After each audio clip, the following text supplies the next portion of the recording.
Hey everyone, my name is Parshika Sinha, aka Soup Boy, and you have tuned into the Soupy Conversations, a podcast that I have brought together in which I invite my friends from the indie scene and we discuss about their music, their journey, their experiences, their procedure, and many other random stuff. The usual intro, a little bit stabilized because now I have got the hang of it. I don't know why I have to talk about this in every fucking video, every fucking episode of the podcast.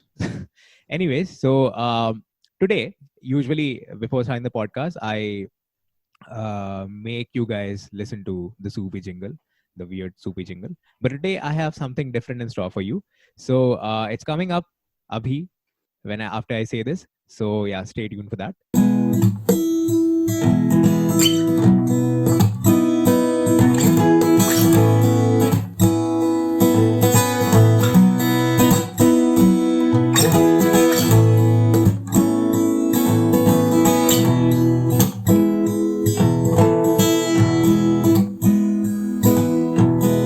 मैंने सोचा कि आज चल पड़ूं मैं मेरी उस गली फिर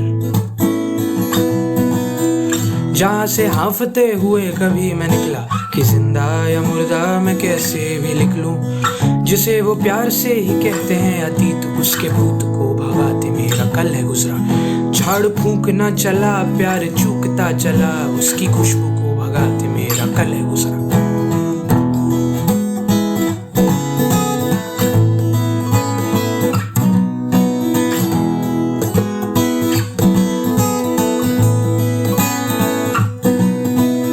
Yup. So that was not the intro of the podcast, but it was actually the intro of today's guest of the podcast. We have mentioned him in the first episode of the podcast as well as the second episode of the podcast. And in the first episode, थोड़ा ज़्यादा deeply बात भी हो गई थी उसके बारे में. And I don't have a lot many things to say about him.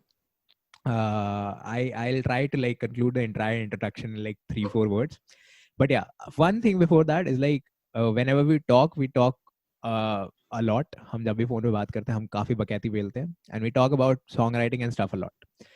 The only thing that the way I would like to describe him, as I mentioned in the first episode also, is for me he's the god of songwriting. And with that said, I'd like to introduce you all to Kartikeya Mishra. Hi guys, hi. My name is Kartikeya Mishra. Apparently the god of songwriting. Hey man, how are you, dude? Where they go? Well, you know. So I give this intro kind of a thing for every episode, and I before the time slot that I have given the artist for the podcast recording, उसके 1 घंटे पहले से I start framing the intro for the artist, and मैं बहुत अच्छे से frame करके intro ये करता हूँ, draft करता हूँ. देख ले तो मैंने first episode में ही सोच लिया था क्योंकि नहीं इसके लिए तो इससे ज़्यादा बोलूँगा ही नहीं. Anyways, man, how are you? I'm good, man.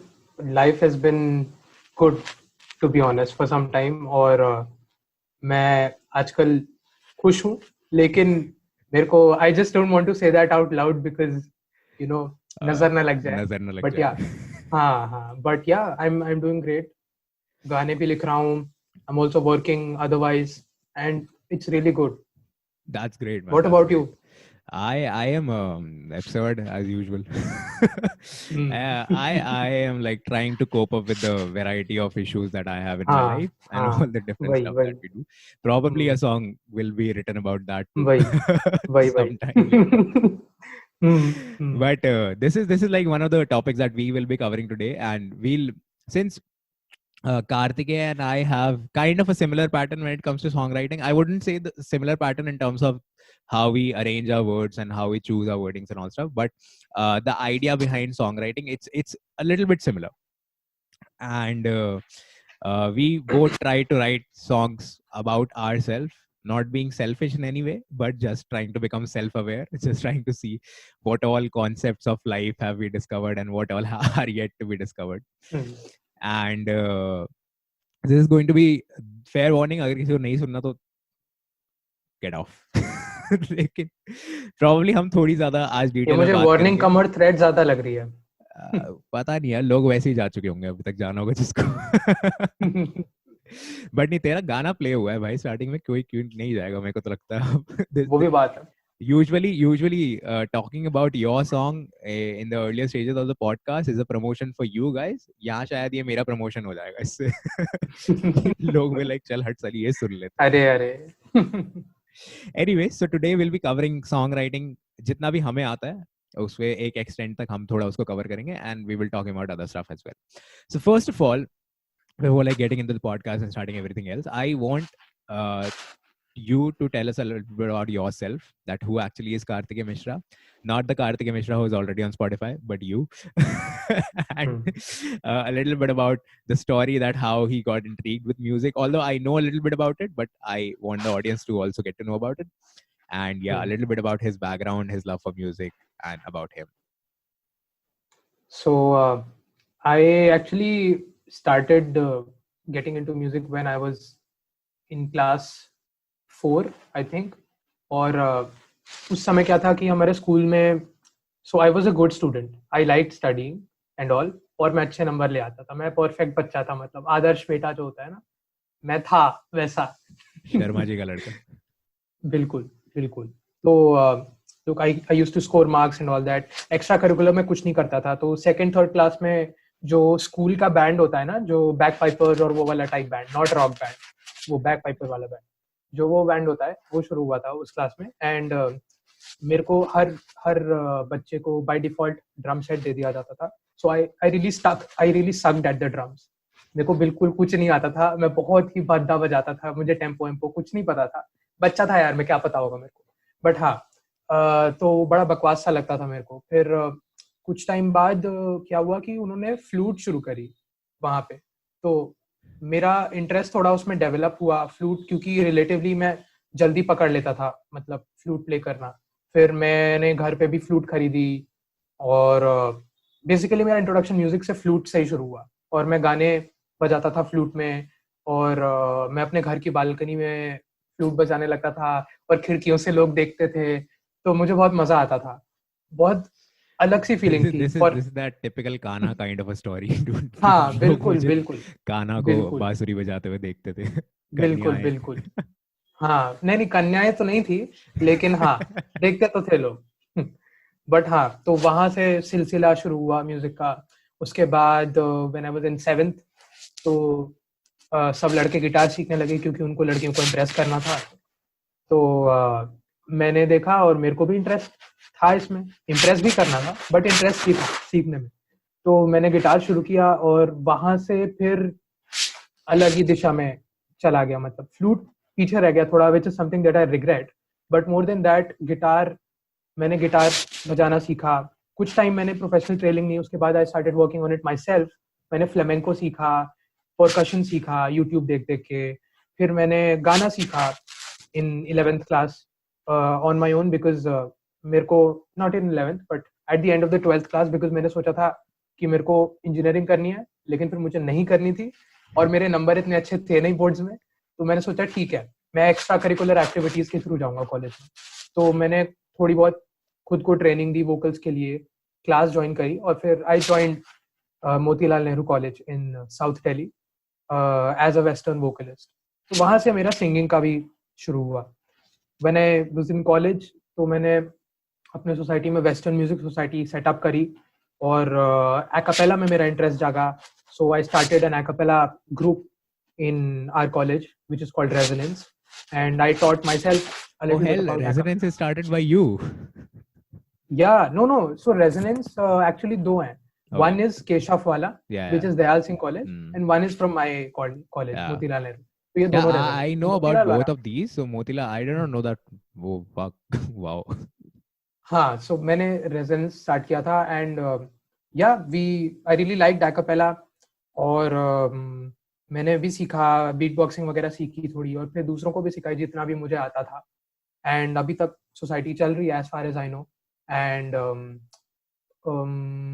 And by the end of my second year in college, I started writing songs myself, because why, like the usual unsuccessful romantic relationships, वहां से मेरी song writing में मेरा दौर शुरू हुआ. और बस हम वहां से अब यहाँ हैं, तुमसे पॉडकास्ट पे बात कर रहे हैं. Wow.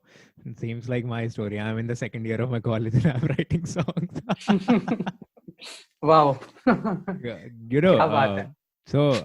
me and Karthikeya, as all the other artists who were there, we met at Yellow.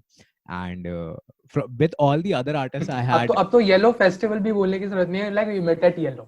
Yeah, बस. it has become a brand, dude. Well, I'll tell you what. So, in the first couple of episodes, I've also mentioned Yellow Festival a lot, many times, thinking that maybe कहीं sponsor कर दे वो मुझे.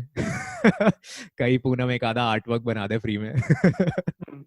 Although I don't think they have even seen the podcast. हाँ, yet. मुझे नहीं लगता उन्होंने सुना भी है. Exactly. So, we met at Yellow, and with other artists, I still had like one day prior of engagement. With you, you came a day before your performance, I guess the second day, and you were like jamming and stuff. And I don't know, somewhere we hit off and baat karne lage the. We started talking because we both belong to Gujarat, and that is Noida. who knew Noida. that Noida, and who knew that somewhere किसी नोएडा के कारण मेरे को हिमाचल में कोई बंदा मिल जाएगा. And then we started talking about stuff, and we started chatting on Instagram and stuff, and then we saw the uprising content that is being uploaded on Instagram by good musicians and all stuff. हम भी बात करने लगे कि भाई ये इसका ये है, इसमें ये चीज़ है वगैरह वगैरह. फिर हमने एनालाइज खुद भी करा कि हाँ भाई हम कैसा लिखते हैं, हम कैसे अपने आप को ज्यादा भाव देते हैं लिखने में.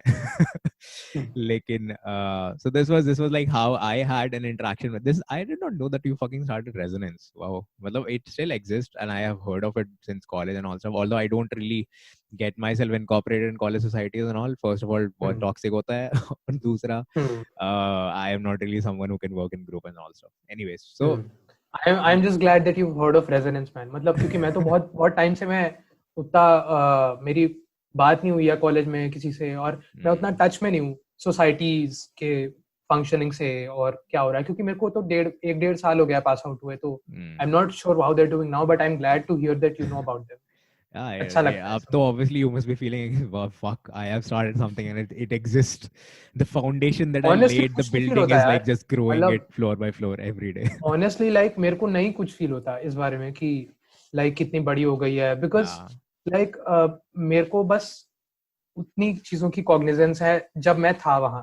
तो जो 3 साल मैंने दिए जितना टाइम दिया, like ना कि okay, like you started something and then now you have like left it behind and you don't know, you are not aware of its existence, and someday you suddenly get to know. But so it suddenly hit you off with a kind of a happy feeling. Okay, bhai, it exists. Like I'm sure the next batch would not really know who I am, and that's good, honestly, because that's good in the sense because I know that, you know, they've like kind of moved on and they've reached a stage where they don't need to know everything about how it started. They can just focus on themselves now. I thought you were like, okay, fine, इनसे नहीं बात करनी, अच्छा है नहीं जाने में. नहीं ऐसा कुछ नहीं है. I तो would love to talk to them, ऐसी बात नहीं है. बस ये है कि independence फिर आ जाती है, तो that's good. Nah, you are able to like incorporate your own thoughts into it then. Maybe if some changes are there to be done, and if some changes are there which can actually make some improvements into it, and वो independence के through ही आती है. हमसे पूछो, हम independent artist, हम तो if you have structured ourselves to a particular thing, then शायद कर नहीं रहे होते जो हम कर रहे हैं अभी. वो तो बात है. Anyways, so let's start the main issues that we want to talk about today. Specifically, let's start with this. So in the earlier part of the podcast, instead of the soupy jingle, I made you listen to a song. It's called Guzara, and it's written and sung by our lovingly god of lyrics, Karthikeya Mishra. And I am going to keep saying that थोड़ा ये करने के लिए.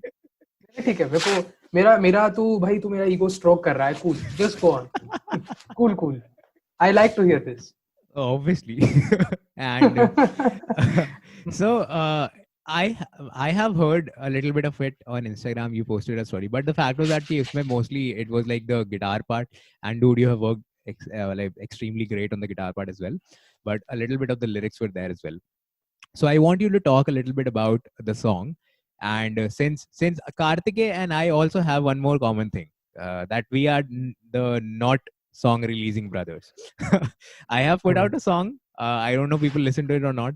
Actually, some people do. Oh, thank you. And I had put out a song which I had to delete. It's coming out again by Loopy.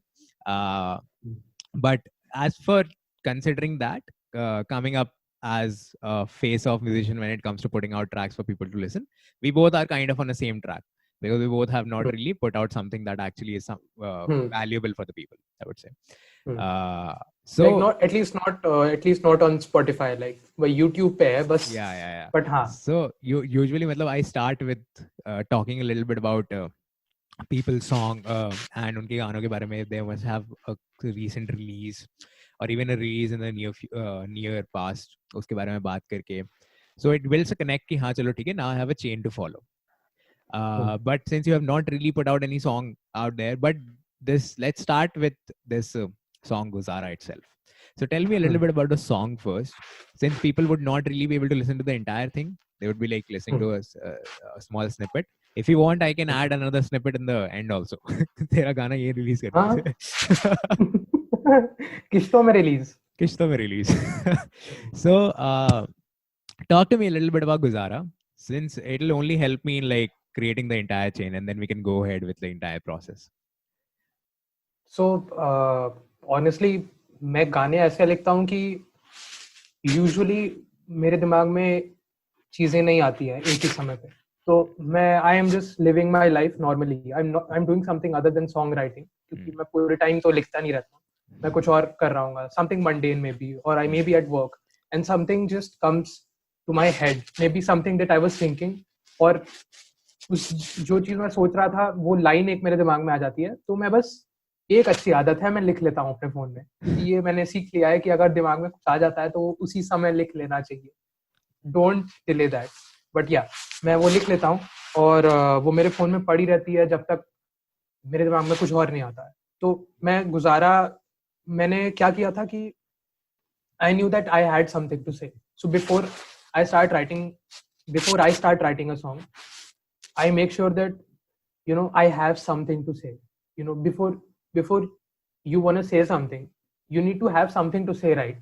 तो अगर तुम्हारे पास वो content नहीं होगा तो तुम क्या बोलोगे? I know this seems obvious, but ये actually बहुत ignored factor है जो मुझे लगता है. तो मैंने ऐसे ही शुरू किया था. एक दो लाइन थी मेरे दिमाग में, तो मैं ऐसे ही गिटार लिया और मैंने रिफ प्ले करी एक ऐसे ही, जो whatever I felt like. So मुझे मजा आ रहा था तो मैंने एक लाइन ऐसे ही मैंने गा ली कि basically I wanted to talk about how आई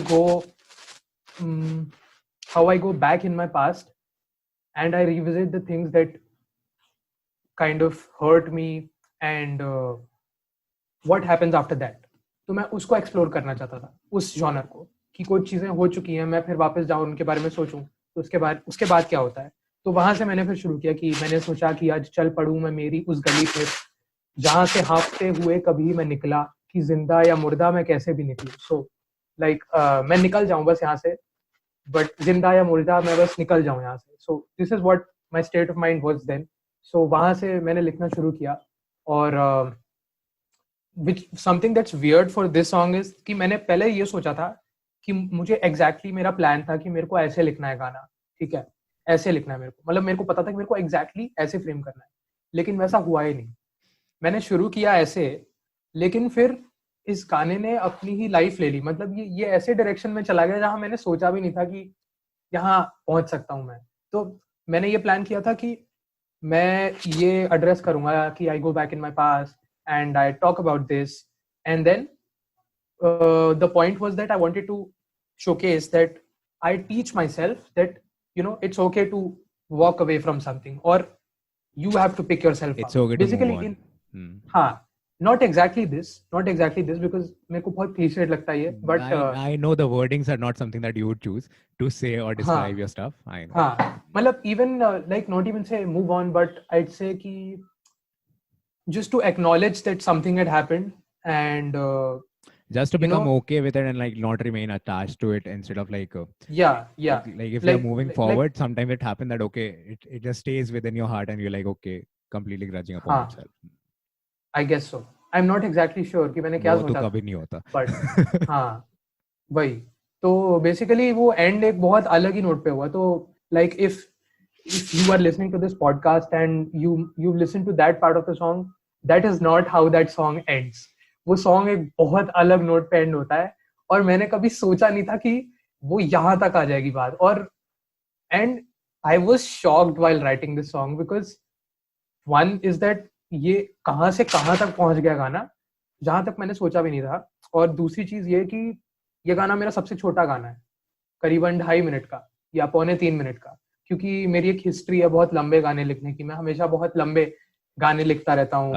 तेरी एक और हिस्ट्री है, तेरी मतलब गाने को टाइमिंग इसलिए भी बढ़ जाती है कि स्टेज पे आप अपने गानों के साथ जो स्पीच देते हैं वो भी बहुत लंबी होती है. तो आपका नहीं, मैं उसको तो वो तो मैं काउंट भी नहीं कर रहा ब्रो. मैं तो रन टाइम की बात कर रहा हूँ. It's like they're like 5 minutes, 4 minutes, like your topmost thing. Even I reach 4 minutes, 5 minutes at time. Sometimes if I'm lazy and I know that I have to write something about it, so I also went like I have baksala 2 minute में खत्म करते हैं.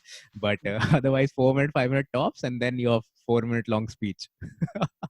या मेरी आदत है थोड़ी बात करने की. सही जगह पे आए हो. अच्छा लगता है. क्या? सही जगह पे आए हो तुम. हाँ बिल्कुल, आपने बुलाया है तो. Yeah, continue. हाँ, so I think I think I have answered your question. Like, if there's something you think I've missed, so batao. No. I thought the story was yet to be completed about the song. But then Oh, this. so I actually. So this thing, like you said, the line that you said, it also reminded me of one of my songs. It's called Nakhush, and उसमें last में there's this line, one of my favorite lines, कि मैं गया था कल मगर वो आज अभी आया नहीं, जिस रोज मुझे खुद को ये बतलाना था. So I'm talking a little bit in the song. I'm talking a little bit about having a word with my own self, which is on the past. Exactly. Yeah. This is exactly what I had planned. Yes. मेरे दिमाग में आ नहीं रहा था उस समय. मैंने यही सोचा था कि I go back in my past and my present self has a conversation with my past self and gives him advice. This is exactly what I thought. That yes. Okay, this is something yes, that yes. also I. This is precisely what I had thought I'd write in the song. So Nakhush also something that I wrote is about. So Nakhush is part of my EP and Numb, and in Numb I try to explain a little bit about my self-demeaning issues, that how I always end up putting myself in a situation where I'm the one to blame for that particular thing to happen, and I would not appreciate any of my work and stuff like that, and it was causing a lot of trouble. So I thought that the only thing that I believe that I do good is writing songs, not singing or composing them, just writing them. So I thought that why not like try it out, and like maybe it might help. So Nakhush was something that I wrote that ab shayad maybe things would get better and I always end up becoming happy, but I wouldn't say कि मैं बिल्कुल ऐसे ये हूँ, खुश हूँ, ठीक है. तो इसलिए मैंने वर्ड किया है ना खुश मैं ना रहा, पर खुशी भी कम सी है. हाँ, मैं ना नहीं, खुश मेरे को तो यही लाइन अच्छी लगती है. हाँ, मुझे लाइन मैंने सुनी थी तुम्हारे लाइव में, मैंने ये लाइन सुनी थी, मुझे भी ये बहुत अच्छी लगी लाइन, because बहुत I don't know, you're saying something very simple but you're saying it in a way that it's never been said before. So why that is what songwriting is, I guess. Exactly. And so the last part came कि मैंने पूरे गाने में अपने आप से बात करी है, and then the thing hit me off कि okay, I have to like say something in the end कि to make people understand that okay, this was the entire, maybe in the start people would not be able to catch it up कि अगर मैं तू word use कर रहा हूँ तो I'm not denoting a girl, I'm denoting my own self. So इसलिए फिर मैंने लास्ट में लिखा कि मैं गया था कल मगर वो आज अभी आया नहीं, जिस रोज मुझे खुद को ये सब बतलाना था. तो this reminded me entirely of that, and the point is that I have said this a lot many times that okay, there might be a lot many songs out there and you must have heard a particular lyric in like different ways and तुमने बहुत बार सुना होगा उसको, but it's only about the way that the words that you choose, keep it like extremely simple. Does not even have to be like complicated Urdu words and all stuff that sometimes adds up to the value. I'm not against Urdu words, I use them personally. I'm just saying this, that you don't necessarily have to, until it fits in the situation. You don't necessarily have to like complicate stuff. You can use simplest of words, but it's just about the arrangement of words. कि तुम कैसे उस एक line में भी words को आगे पीछे खेल रहे हो उनके साथ. I agree. Which makes up for the entire thing. And Guzara वही चीज है ना, like वही चीज है ना जो मैं अभी पहले कह रहा था कि like you need to have something to say before you say it. So your entire song cannot rest on the fact that you have used complicated words, right? You need message तो होना चाहिए, मतलब कुछ जो तुम convey करना चाह रहे हो. तो exactly. I agree with that. और मैं ये मेरी personal preference है कि मैं भी prefer करता हूँ कि लोग सिंपल वर्ड्स में बोलें, क्योंकि मेरी वोकैबुलरी इतनी अच्छी है नहीं। हम्म, तो मेरे को अगर कोई सिंपल वर्ड्स में कोई बहुत चीज कॉम्प्लेक्स चीज एक्सप्लेन कर दे तो मैं पागल हो जाता हूँ। जैसे जैसे मैं एक एग्जांपल देता हूँ, जैसे गुलजार की एक शायरी, अब पता नहीं अब मेरे को वो याद आएगी या नहीं। हम्म।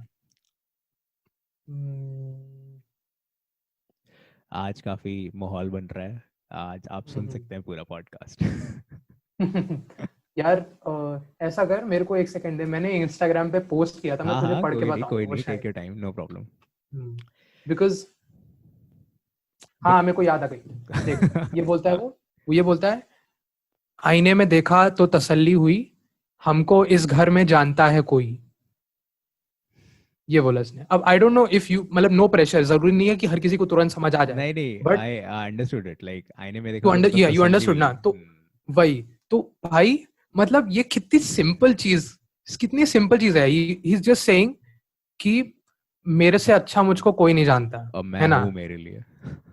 हाँ यही कह रहे हैं वो। लेकिन भाई इतने सिंपल वर्ड्स में ये, पता नहीं यार, मैंने तो जब भी पढ़ा था तो मैं मेरे को लगा कि यार ये कैसे लिख सकता है कोई ऐसे, मे मतलब। बी और मे ये बी तो बस एक छोटा सा एग्जांपल है, इसके अलावा कितनी सारी, गुलजार ने तो पता नहीं क्या क्या उन्होंने लिखा है भाई। मैं मैं तो वही तो एकदम बोल रहा हूँ कि मे बी घूमता रहता हूँ अगर चीजें देख के।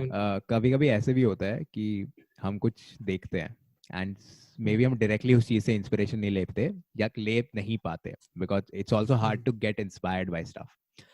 First of all, you have to lose a little bit of your own identity and then try to incorporate what you have learned from the inspiration. So maybe I don't know, maybe you got inspired by it, or maybe it was somewhere in the hindsight that the simplicity, seeing those Gulzar के लिखे हुए पंक्तियां, उनसे शायद कहीं ना कहीं वो simplicity passed on in the back of your mind, and then when you started putting out stuff, it got delivered into it. You delivered it to me as well, because my song Kissa has been inspired by you. So I was listening to your song अच्छा। Dod on YouTube, and उसमें you talk about that how you are a little bit अधूरा अभी, तुम अभी अपने आप में अधूरे हो, and the line is not the same as I have used it, but I don't remember the exact line that you had, but somewhere down the line it has a very impactful effect that मेरे साथ लोग हैं, but मैं, और शायद वो मुझे समझने की कोशिश कर रहे हैं, मैं उनको एक अपना पार्ट दिखा रहा हूँ, लेकिन मैं शायद अभी भी अपना अधूरा हूँ. It was something like this, which was depicting something like this. मतलब it got into my head like that. And मैं एग्जैक्टली बताऊं मैंने क्या बोला, मेरे को याद बोल है। बोल बोल. तो मैंने एक्चुअली इसका बिल्कुल उल्टा बोला था। हाँ मतलब मैंने there was something like this. हाँ हाँ, मतलब आई एम नॉट सेइंग कि like you can write something that's different from a song while being inspired by the same song, right? Exactly. तो यहाँ पे मेरे को लगता है वही केस है, क्योंकि मैंने तो ये लिखा था कि मैंने लिखा था, मैं खुद ही में पूरा हूँ, कभी ना मैं अधूरा हूँ, मैंने ये लिखा था। Exactly. This is my, sorry, I forgot my bad. But this is the point कि खुद ही में मैं पूरा हूँ, और जो the point was that कि मेरा किस्सा से भी मुझे ना यही चीज ये आई.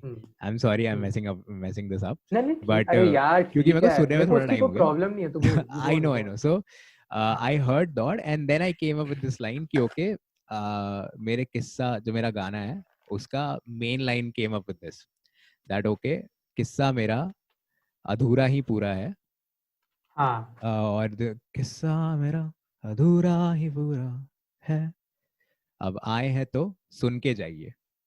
मैं यूजुअली बताता नहीं हूँ उसको, लेकिन अब आए हैं तो सुन के जाइए.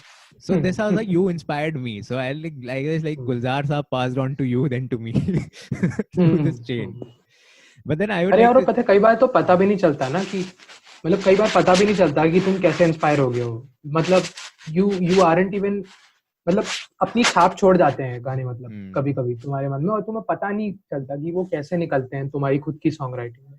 हाँ, go on, you were saying something. नहीं, मैं वही कह रहा था, and this was the exact same point that I was trying to make. But एक बात बता, जैसे मेरे साथ कभी कभी होता है, जैसे यू सेड कि you have to have a message that you want to convey through your songs. So अगर तू जैसे बैठ रहा है लिखने के लिए, तो तू पहले सोचेगा कि ओके, मेरे पास कुछ तो होगा जो मैं बताना चाहता हूँ, राइट? सो मेरे केस में this happens. I would not से कि ऐसा नहीं होता, लेकिन I would not agree with it completely. मेरे से हमेशा ऐसे नहीं होता, तो मेरे में थोड़ा सा डिफरेंट हो जाता है. सो सपोज जैसे तू भी है, तू भी अगर पहले you would be like working on a melody और a riff pattern on the guitar, right? And then उसके बाद यू वुड सिट, और मे बी तू लिरिक्स भी लिख सकता है पहले, आई डोंट नो। हाँ, एक बात बता, तू प्रेफर क्या करता है पहले, मेलोडी लिखना या लिरिक्स? यार आई थिंक ज्यादातर मेरे गाने ऐसे हैं कि मैं पहले ऑनेस्टली मेरे लिए यार दोनों साथ में होता है कई बार। मतलब मैं डिस्क्राइब नहीं कर सकता इसको कि देख, कभी कभी जैसे जैसे तुमने उम्र सुना है ना, तो उम्र मैंने ऐसे लिखा था कि पहले मैंने एक पोयम लिखी थी पूरी हिंदी में ही, नहीं इंग्लिश में लिखी थी, मैंने पूरी पोयम इंग्लिश में लिखी थी उम्र की। तो मैंने उसको गाने में कन्वर्ट करने की कोशिश करी थी, बट वो हुआ नहीं था, ठीक है। फिर उसके बाद पता नहीं एक दिन मैं ऐसे ही गिटार लेके बैठा और बस मतलब हो गई चीजें अपने आप, होती गई। और वो हिंदी में आई चीजें, and it just felt more like me than anything else, तो आई स्टक विद दैट। तो इस केस में जैसे ये पोयम से पहले मैंने लिरिक्स लिखे, टेक्निकली हाँ, पहले मैंने लिरिक्स लिखे और फिर मेलोडी वगैरह आई। बट जैसे तूने और क्या सुना है, तूने जैसे दौड़ सुना है ना, हाँ, तो उसमें उसमें साइमल्टेनियसली चीजें हुई थी। मतलब उसमें मैंने गाना लिटरली शुरू ही ऐसे किया था कि दौड़ जैसे शुरू होता है ना, तो उसकी जो शुरुआत की कॉर्ड्स हैं वो इलाही वाली कॉर्ड्स हैं, ठीक है, जी और सी। तो मैंने ये सोचा था, मेरे को एक्चुअली ये कॉर्ड प्रोग्रेशन बहुत अच्छा लगता है जी और सी का, तो मैंने सोचा था कि मेरे को जी और सी में गाना लिखना है, ठीक है, क्योंकि मेरा कोई गाना था नहीं जी और सी में। तो मैंने बस ऐसे ही बजाना शुरू किया और बस मेरे दिमाग में आ गया, मतलब it was there in the back of my mind कि मेरे को इसके बारे में गाना लिखना है, about embracing yourself alone and not feeling the need to be with anyone else. मुझे पता था इसके बारे में मेरे को गाना लिखना है। तो वो आ गया किसी तरह से। वो गाना शुरू ही ऐसे हुआ कि मैं भागा भागा सा, मैं खुद को दूसरों में ही ढूंढता फिरा। तो oh yeah I just remember this it's been so long ना, ये 2.5 साल पहले लिखा था। तो मैंने एक्चुअली ये गाना भी मैंने लिरिकली ही पहले लिखा था, क्योंकि पहले मैंने 2 कपलेट्स लिखी थी, पता नहीं ये शायरी नहीं है, बट मतलब 2 लाइन मैंने अलग से लिखी थी अपने बारे में सोच के, कि एक थी कि मैं अक्सर दूसरों को पढ़ते पढ़ते खुद को लिखना भूल जाता हूँ, एक ये लाइन थी। और एक दूसरी लाइन लाइन थी जुआ खेलने के बारे में कुछ ऐसी थी, विच वाज अबाउट हाँ हाँ लाइफ, और उसके दोनों का मिश्रण था वो। हाँ हाँ, व्हाट वाज द वो ये लाइन? था कि हर एक जुआ में दिल को बाजी दे के। हाँ, तो यही था, तूने बिल्कुल वही पकड़ा है जो 2 लाइंस मैंने शुरू करी थी। तो पहली लाइन थी वो अक्सर दूसरों को पढ़ते पढ़ते खुद को ही लिखना भूला, और दूसरी लाइन थी ये कि मतलब दिल, हर एक जुआ में दिल को बाजी देके, ये It's hard to ऐसे करके speak मैंने, out lines like this now without like या singing या the song. या क्योंकि क्योंकि कॉन्टेक्स्ट नहीं है ना। हाँ, तो तो ये बेसिकली इन 2 लाइन से शुरू हुई थी, मैंने एक 2 लाइन लिखी थी, और फिर I stitched these lines together in the song because the song doesn't start with either of these lines. It starts with मैं भागा भागा सा। तो वहां से मेरे दिमाग में आया कि मे बी भागना can be a metaphor for running after people, you know. तो इसीलिए मैंने गाने का नाम भी दौड़ रखा है, क्योंकि मैं लोगों के पीछे भाग रहा हूँ, लेकिन I end up realizing that, you know, it's not going to complete me and I am complete on my own. मतलब this is very interesting because I had a conversation with Sid about this, and थोड़ी बहुत मैंने उनसे बात करी थी, although I was saving this entire thing up कि भाई मैं तेरे से आराम से बात करूंगा इसके बारे में, but mostly this came up that the melody first and lyrics later kind of a guy.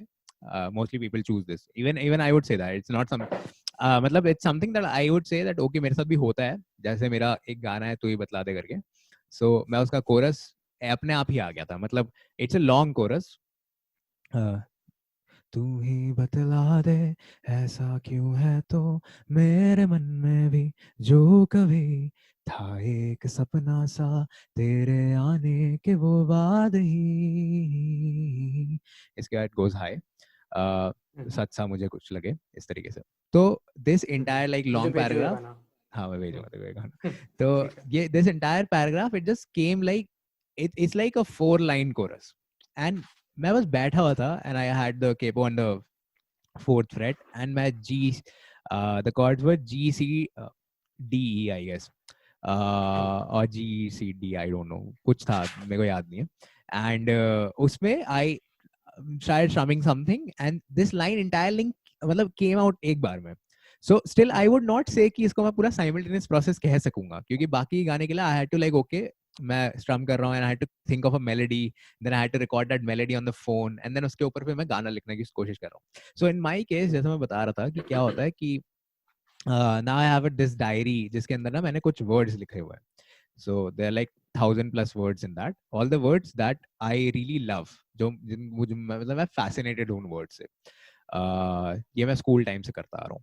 So whenever I am like doing a song, what happens is that कि I'm sitting there and it's not even like I necessarily sit with the purpose of making a song. Sometimes I do. For the EP I did because that time I had to take up as a choice कि okay I have to do this also maybe to get rid of the problem that I'm facing. So I was like okay मैंने guitar उठाता हूँ and then I start कोई पे मैंने capo लगाया and I just start strumming something with any chord progression or any strumming pattern or stuff like that, and then a melody would come upon that, and then the only thing that would happen is that मुझे एक line तो मिल जाएगी जो या तो मैं coarse verse या bridge कहीं पे भी डाल दूंगा और वो मैं चेंज नहीं करूंगा कभी. Usually it's like the first line it becomes कि वो चेंज होती रहती है, तो मैं उसको कभी चेंज नहीं करूंगा, वो वैसी की वैसी ही रहेगी चाहे कुछ हो जाए.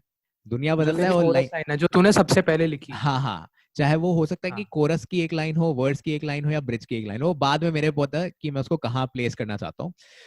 वो ऐसे होता है यूजुअली ऐसा ना बड़ा यार ये ना बहुत अच्छी लाइन है इसको ना पहले सुना देते हैं तो इट्स लाइक कि इसको वर्ड्स में डाल दिया.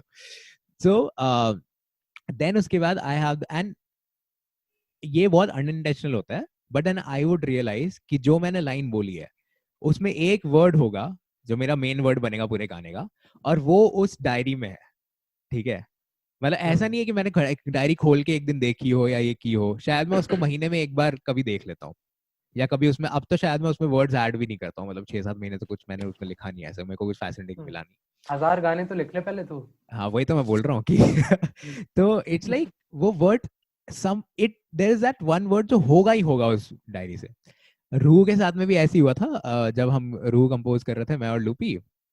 सो मैं स्ट्रम कर रहा था कुछ, I came up with a tune and मैं कुछ I was saying this weird stuff कि काले पानी की रूह समथिंग लाइक दिस, पता नहीं इट जस्ट वाज कमिंग कुछ ऐसे आया जा रहा था. ठीक है तो सोच सकते हैं काले पानी की रूह को मैंने उसमें कन्वर्ट किया कोरस में ये सब के रूह की कहानी है.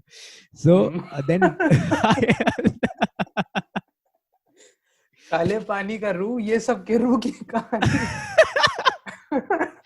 नहीं मतलब there was a comma. I'm sorry but okay. So मतलब this was thing was coming out and मैंने लूपी को बोल दिया था कि रूह is the Now word I'm that gonna think of this line every time I listen to your song. तो मैंने लूपी को बोल दिया था कि भाई रूह तो वर्ड रखना है, वो तो चेंज नहीं हो रहा किसी भी हाल में. तो दिस इज माय प्रोसेस. तो जो तूने बोला कि may be there is a need to have a story at first, मेरे लिए या मैसेज एट फर्स्ट मेरे लिए वो हो नहीं पाता. मतलब I have compose something, I have written a line, I know that word belongs to my diary and then I would get to know कि okay this is something that is depicting a part of me or a part of my life. Maybe that I have went through it before or maybe I would have this expectation कि शायद मैं इससे कभी आगे जाना चाहता हूँ. जैसे मेरा एक गाना है इट्स कॉल्ड कश्मकश, उसके लिए कोई मेरे को वर्ड वही लगा था, तो उसमें इट स्टार्ट्स विद कि मैं घुल गया गैरों में भी, मैं खो गया अपनों से ही. ये मैंने इसकी स्टोरी डाली थी एक बार, तूने सुना है. और मैं रात की रातों से भी गुजर गया खबर नहीं. तो it's like this and I did not have any intention of this कि मैं क्यों कर रहा हूँ. So it just came and then I realized कि okay this is something that makes up for my EP for the part that after the entire saddening starts happening in my life and वो depression वाला phase पूरा start होता है. The saddening. बहुत graciously मैं ये term use करूँगा. तो फिर मैं थोड़ा मतलब ऐसे जोन आउट हो जाता हूँ, सब छोड़ देता हूँ सबको कि हाँ भाई मैं अकेला हूँ बिल्कुल, अब मुझे रहना है अभी कुछ टाइम ऐसे. तो उस टाइम पे ना कहीं कहीं ऐसा लगने लगता है गिल्ट कि भाई यार मुझे जाना है दोस्तों के पास मगर मैं जा नहीं पा रहा हूँ. तो वो मेरे को लगा कि ये बहुत सही उस चीज को डिपिक्ट कर रही है कि मैं घुल गया गैरों में भी पर मैं खो गया अपनों से ही. कि मैं बात अगर किसी गैर का मैसेज आ रहा है और मैं बात कर ले रहा हूँ लेकिन मुझे उनसे बात करने का मन नहीं है जिनको अपना कहता हूँ. सही बात है. और ये कहीं ना कहीं एक अंडरस्टैंडिंग है दिमाग में कि वो समझेंगे, बट कहीं ना कहीं एक गिल्ट भी है कि भाई ये है. I totally understand that. हाँ, Exactly. क्योंकि मैंने भी ऐसे गाने लिखे हैं कुछ, मतलब, तो मैं समझ रहा हूँ. Go on.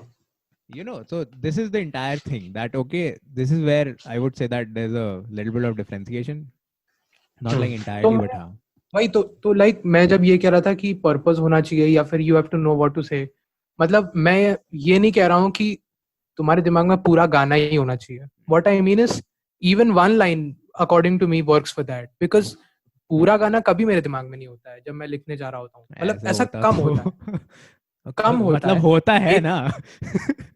एक दो बार, वही तो मैं कह रहा हूँ. उम्र में जैसे मेरे को पता था कि लाइक मैंने पूरी पोयम एक बार में लिख ली क्योंकि मेरे को पता था कि मेरे को यही बोलना है. I wanted to talk about growing up and, और मैंने ये सब लाइन लिखी थी कि how high fives turn into handshakes and stuff like that.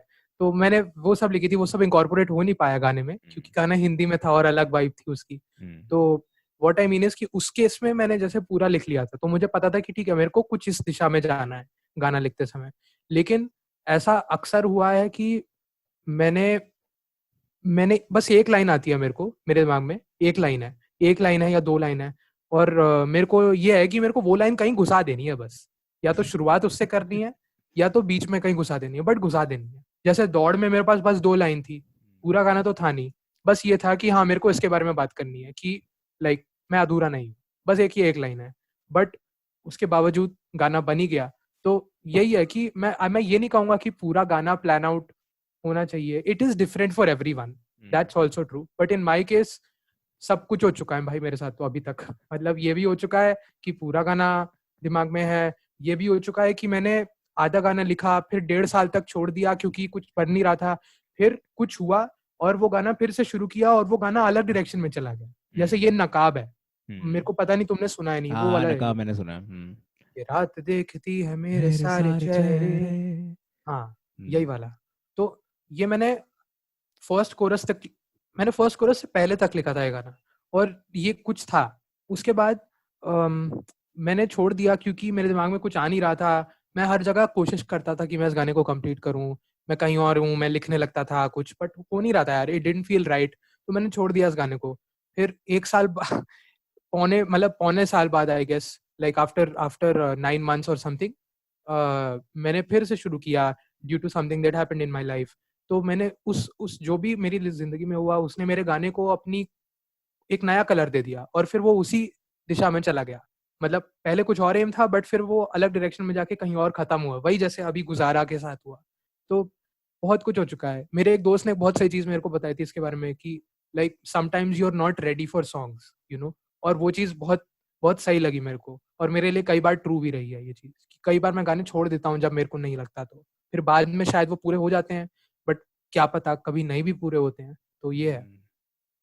तेरे को लगता है कि मतलब if you get to know about a friend, suppose, and you have seen him or her throughout their bad days and good days of life, and maybe you have uh, formed a certain form of like understanding towards that person's situation, and then someday you are like sitting there with a guitar or maybe just humming something, and you come up to a realization कि maybe I have a line that maybe I can dedicate this to my friend situation. And okay, तो किसी और की story से ऐसे कभी inspiration मिले तेको कि हाँ to write a particular song? कभी ऐसा हुआ है तेरे साथ? हाँ, तो मैं बताता हूँ. मेरे साथ ऐसा हो चुका है. लेकिन इसमें जहां तक तो मैं खुद का एनालिसिस ना भाई मैं कुछ ज्यादा ही करता हूँ. मतलब कुछ ज्यादा ही मैं करता हूँ इसीलिए मेरे पास इतना कुछ होता भी है बोलने को, और ये कभी कभी मेरे लिए नुकसानदायक भी पड़ जाता है खुद का इतना एनालिसिस करना. But anyway, I am digressing a little. To your question, I think मैं ये कहूँगा कि हाँ, ऐसा होता है कि मैं दूसरों की कहानियों से इंस्पायर हो जाता हूँ. लेकिन वहाँ पे एक की इम्पोर्टेंस ये है कि मैं जिनकी कहानियों से इंस्पायर हो रहा होता हूँ उनको मेरी कहानी में एक अहम हिस्सा निभाना जरूरी है. नहीं तो मुझे नहीं लगता है कि मेरे पास इतना मतलब गूदा होगा कि मैं उनके बारे में गाना लिखूं, इतना कंटेंट होगा या फिर मैं इतना सोच पाऊंगा कि मैं उनके बारे में गाना लिखूं. तो मैंने शुरू किया एक गाना ऐसा, मैंने खत्म नहीं किया उसको. क्योंकि कहीं ना कहीं मैं ये भी सोचता हूँ कि you know like who am I to write their story, you know they should write their story themselves. तो ये यही है ना, मतलब एनालिसिस ज्यादा होता है तो ये सब चीजें भी मेरे दिमाग में चलती रहती हैं. because sometimes I write stuff about people who are no longer in my lives.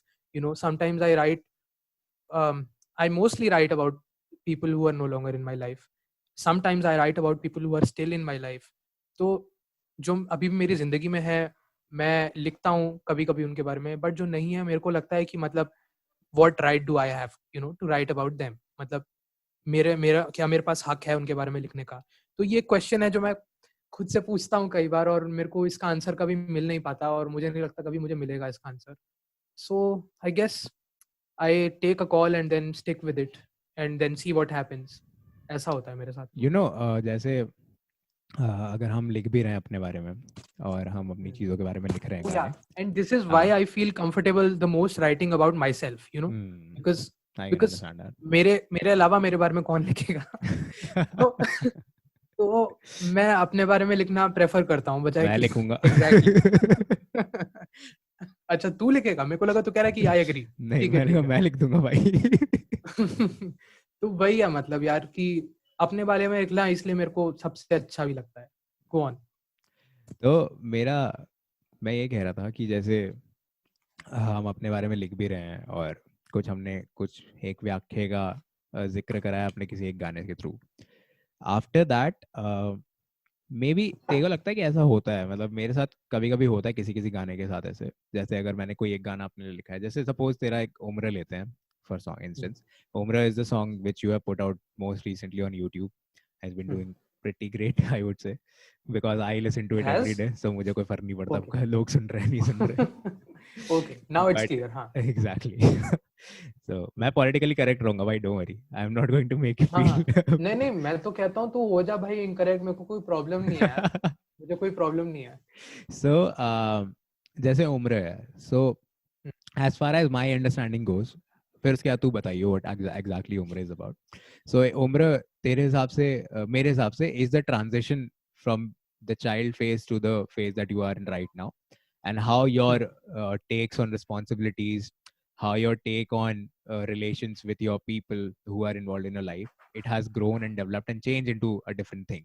And now you feel like, okay, maybe some of it I like, but some of it I used to like it before, or I want to go back and वैसे. तो मतलब my understanding goes for उम्र like that. तुझे लगता है कि जैसे अगर उम्र का जो भी मैसेज है is trying to deliver, and once you have like written the song, तब भी वो चीज कहीं ना कहीं तेरे साथ अभी भी हो रही होती है लाइफ में, या it's like okay now I have written the song, तो मतलब I have only write about the songs जो मैं फेस कर चुका हूँ, या कभी ऐसा भी होता है कि मैं उन चीजों के बारे में लिख रहा हूँ जो इसके थ्रू मैं अभी भी जा रहा हूँ और शायद कुछ टाइम तक जाता भी रहूंगा. मुझे तेरा क्वेश्चन समझ नहीं आया. मेरा क्वेश्चन ये है कि सपोज जैसे मेरा गाना है नाखुश, ठीक है, और तेरे को पता है नाखुश is about me talking to my past self and stuff like that. Okay, it's depicting a scenario in which I get frustrated and परेशान and stuff like that.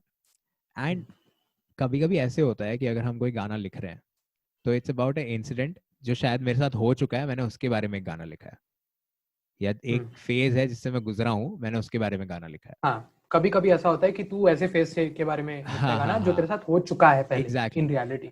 And कभी-कभी ऐसे गाने जो शायद अभी भी मैं उस चीज से गुजर रहा हूँ, it's like it's happening right now, but the song has somewhat helped me to adjust to the situation.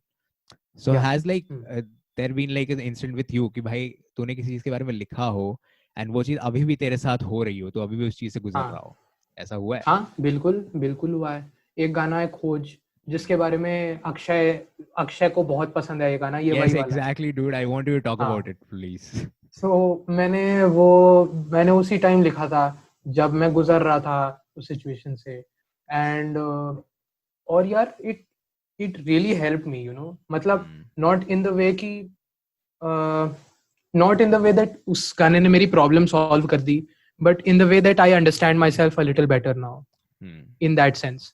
और I guess validation खुद को तो मिलती है जब तुम कुछ अच्छा लिख दो, when you can so like my कैसे बताऊं इसको, my test for a good song is that if it can move me then it can move someone else, because ये मेरे को लगता है. तो अगर मैं अपने किसी गाने से खुश हूँ, genuinely मुझे खुशी मिल रही है, तो मुझे लगता है कि there is no reason why it shouldn't be out there. तो यही चीज खोज के साथ हुई थी. मतलब उसमें कुछ लाइन मैंने इतनी अच्छी लिखी है यार, मैं तेरे को बता नहीं सकता, मुझे इतनी खुशी हुई थी जब मैंने वो लाइन लिखी थी. Even though it wasn't talking about something positive, it wasn't saying that I'll be okay. No, it was saying that I am fucked up right now. But that helped me because I am acknowledging that I am fucked up right now, or I am acknowledging my sadness. So that really helped me, and it didn't solve my problems, but it helped me go through it basically. That's great. That's great. But that this is like entirely the concept that is in the back of my head. That okay, if I have to describe something about my own self also, अगर अपने गानों के through, तो होना चाहिए कि कहीं ना कहीं जरूरी नहीं है कि वो कोई दुखी बात ही डिस्क्राइब कर रहा हो. मे बी मेरे बारे में कोई खुशी का पल है जो मुझे बहुत पसंद है, उसके बारे में बात हो रही है उसके through, and it only makes me feel okay कि may be I am there for myself no matter what, and it's only going to add up to the beautification of the song. भाई हमने बहुत देर गानों के बारे में बात करी है. let's cover some other topics as well. Now since you and I are like both working on songs, अभी हम recording कर रहे हैं ना, मैं तो कहीं नहीं पहुंचा हूँ. I don't know about your progress and stuff. मैं 6 महीने तो बस रिकॉर्ड कर रहा हूँ, डिलीट कर रहा हूँ, रिकॉर्ड कर रहा हूँ, डिलीट कर रहा हूँ. मेरे साथ वही हो रहा है. But you are also like working on producing your tracks, if I'm not wrong. तो थोड़ा self produce करने की भी कोशिश कर रहा है. So how is that thing going on? Is that on a level of 1 to 10 how frustrating it is? That's a very good question. I think honestly when I started producing my debut release, I would say 1 to 10 is not an accurate scale. मैं 100-150 तक चले जाऊंगा. इतना frustrating था क्योंकि the thing is कि मैं बहुत टाइम से I am not used to learning new things. मैं बहुत कंफर्टेबल हो गया हूँ in the things that I already know, like maybe playing the guitar और राइटिंग सॉन्ग्स. तो प्रोड्यूसिंग एक ऐसी चीज़ थी जो बहुत नई चीज़ है मेरे लिए, थी भी नहीं, अभी भी नई ही चीज़ है मेरे लिए, और मैं स्ट्रगल कर ही रहा हूँ. बट बेसिक बहुत फ्रस्ट्रेटिंग था because I wasn't used to failure, like कि मतलब मैं अपने लिए एक स्टैंडर्ड दिमाग में सेट करता हूँ कि ठीक है मेरे को ये अचीव करना है, लेकिन प्रोड्यूसिंग में वो स्टैंडर्ड रीच करना इतना मुश्किल पड़ रहा था मेरे लिए. अभी भी मुश्किल ही है, बट आई एम धीरे धीरे I am getting there a little hopefully. But शुरुआत में बहुत ज़्यादा फ्रस्ट्रेटिंग था. फिर मैंने थोड़ा ब्रेक लेना शुरू किया, फिर मैंने 1 हफ्ते तक ब्रेक ले लिया, फिर अब मैं हर हफ्ते थोड़ा थोड़ा काम करता हूँ. And it is very slow, it is very very slow, but I think it's still better than what I was doing earlier. क्योंकि पहले जो खुद की फ्रस्ट्रेशन होती है ना, जो तुम्हारी मेंटल हेल्थ होती है, वो भी तुम्हारे काम को बहुत इम्पैक्ट करती है. तो अगर मैं मूड में नहीं होता हूँ तो no matter how good my producing is at that moment, मुझे वो शिटी ही लगेगा. तो वही है कि अब तो मेरे को टाइम ही हर हफ्ते मिलता है क्योंकि मैं फुल टाइम जॉब में भी काम कर रहा हूँ. तो I don't have an option there. कई बार मैं नहीं भी काम कर पाता हूँ हर हफ्ते, मतलब वीकेंड पे. तो या it is, I would say now it's 6/10. पहले तो बहुत ही ज्यादा था, अब 6 है, which is still fine. Well, I'm good to hear about the progress, dude. I had so I thought that इतनी ज्यादा नहीं है progress वैसे, मतलब don't misunderstand me. नहीं, I'm not measuring the capacity of the progress. I mean, I'm just saying कि okay, the progress is there, so I'm happy about that. Okay, it's changing. मेरा तो मतलब आई थॉट कि इस month के October and में I will like recording my songs and stuff like that. All I know कि मेरे को काम इतना सारा आ गया कि मैं अपने एक कश्मकश के 2 गिटार लेयर्स रिकॉर्ड करने के बाद कुछ कर नहीं पाया. सैडली मुझे पता चला जो मैंने वोकल्स रिकॉर्ड करे थे, जो कुछ अच्छे टेक्स थे out of the 67 takes that I did, project save नहीं हुआ था, मेरा लैपटॉप बंद हो गया, वो हट गए. रुक क्या आवाज कट गई तेरी. हाँ, मैं ये कह रहा था कि मेरा मैंने तेको बताया था कि आई हैड लाइक 67 वोकल्स के टेक्स, और उसमें तो मैंने पीसेस कट करके I made the entire thing. तूने स्टिच किया था. हाँ, आई स्टिच स्टफ, एंड उसमें से भी I was not really satisfied, so I had to do a bit more. I don't know how my laptop was like, I guess not on charging and stuff like that, and it got closed and वो project save नहीं था. ओ भाई vocals भी हट गए. वो तो भाई, ये तो भाई मैं ना वहां होता, मैं तेरे को गले मिल लेता भाई. ये तो बहुत ही गंदी सिचुएशन है भाई. Dude, I literally feel like I'm having a conversation with myself with everything that you're saying. It's just like it's so fucking similar. नहीं भाई, ये तो बहुत गंदा होता है. मैं समझ सकता हूँ बिल्कुल, क्योंकि लाइक बहुत गंदा होता है यार, छोड़, हम दोनों को पता है, बहुत इससे गंदा कुछ होता ही नहीं है कि तूने मेहनत करी हो, तूने तो भाई कितने 67 ट्रैक्स तूने बनाए 67 takes. और भाई और डिलीट हो जाए तो वो तो बहुत बहुत ज्यादा होता है। मतलब जब मेरे साथ इतना बड़ा कैटास्ट्रफी होता है ना, तो मेरे को एक्चुअली हंसी आने लगती है at how comical this is, you know. मतलब गंदा तो मुझे लग ही रहा होता है, लेकिन मुझे खुद पर हंसी आती है कि वाह भाई वाह, मतलब लग रहा है मैं किसी मूवी में हूँ, मतलब ये क्या कैटास्ट्रफी हो रही है मेरे साथ।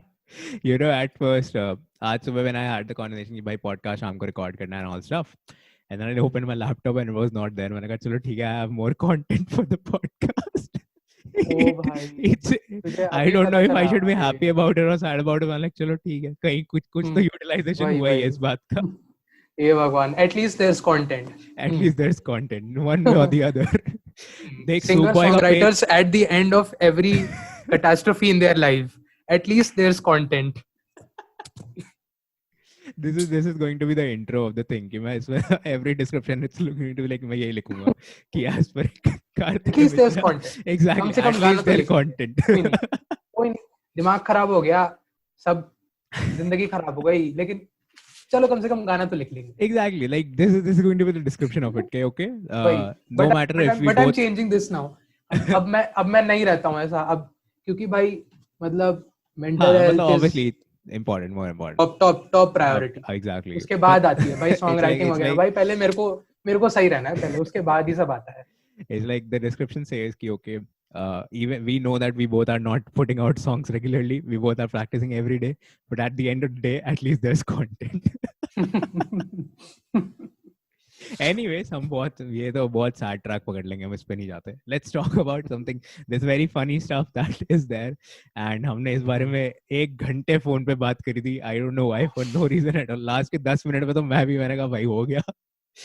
But then apparently our Karthikeya Mishra is not the only Karthikeya Mishra that is out there. on And Spotify. on Spotify. And Hmm. हमारे कार्तिकेय मिश्रा साहब ने अभी तक Spotify पे अकाउंट बनाया नहीं है, बन नहीं सकता तब तक गाना रिलीज नहीं करेंगे. एंड सडनली हमें लास्ट टू लास्ट वीक हम बात कर रहे थे कि अगले हफ्ते इनको आना है पॉडकास्ट पे. एंड हम ऐसे ही थोड़ा चर्चा कर रहे थे and we were looking out with Spotify and all stuff and we got to know कि there is already one fucker Karthikeya Mishra on Spotify who is also a musician and who's just 19 or 17 years old. I don't know why. Prodigy, DJ. Prodigy. And then he was like, dude, I already have a very common name. Now there's another musician by that name. मैं कैसे sell out करूँगा अपने आप को? Dude, have you like thought of a solution of it or not? कि अभी तक तो frustration में ही जी रहा है. नहीं यार देख, मैंने सोचा तो है solution यही है कि यार either I come up with a completely different artist name, build a new identity, or maybe I add something in between my name. That's like another word. तो मेरे को पता है मुझे करना क्या है और मेरे पास कुछ ऑप्शंस हैं, तो मैं बस I am trying to think of better options, maybe better names. तो या सोल्यूशन तो देख यार, अब मैं डिनाइल में तो रह नहीं सकता. अब मेरे को पता है ऑलरेडी है कार्तिकेय मिश्रा, ठीक है, मैं कुछ नहीं कर सकता.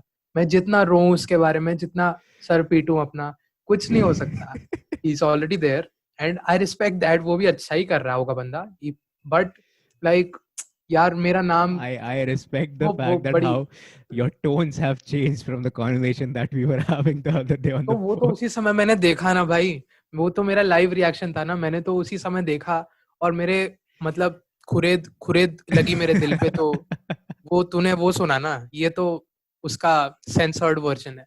और अब ये भी है कि अब मैं सोच भी सकता हूँ उसके बारे में. उस समय तो भाई गुजरी थी मेरे पे, अब तो गुजर चुकी है, मुझे पता है गुजर चुकी है. तो ठीक है यार, एक्सेप्ट कर ही लिया मैंने, क्या करें, करना पड़ेगा, कुछ करेंगे. सही बात है. Well, you are not really bad with coming up with names. That will also like call up to our next segment, last probably. So the last thing that I want you to talk about is a little bit about your future plans. क्योंकि भैया हमें तो कुछ भरोसा लग नहीं रहा और तुम गाने रिलीज करोगे नहीं तो चप्पल पड़ेंगे तुम्हें. तो तुम बताओ कि तुम्हारा क्या सीन है अभी, कैसे तुमने कुछ सोचा है रिलीज का, या क्या अभी कोई गाना प्रिपेयर हुआ है फाइनल तरीके से, या क्या चल रहा है? सो मैं अभी अपने डेब्यू रिलीज पे काम कर रहा हूँ. मोस्ट प्रोबेबली मैं सिंगल ही रिलीज करूंगा, बिकॉज अभी इतने एम्बिशियस प्लान्स नहीं है मेरे एल्बम रिलीज करने के. I want to go a little slow and do things right in any way that I can. सब कुछ सही नहीं होता है, बट हाँ, मैं करंटली अपने डेब्यू रिलीज पे काम कर रहा हूँ, प्रोड्यूस खुद ही कर रहा हूँ मैं. एंड अगर कुछ खुद से नहीं होगा तो may be I get in touch with the producer. And so my longer aim is to, which is a very long aim, but I plan to release this first song by February latest.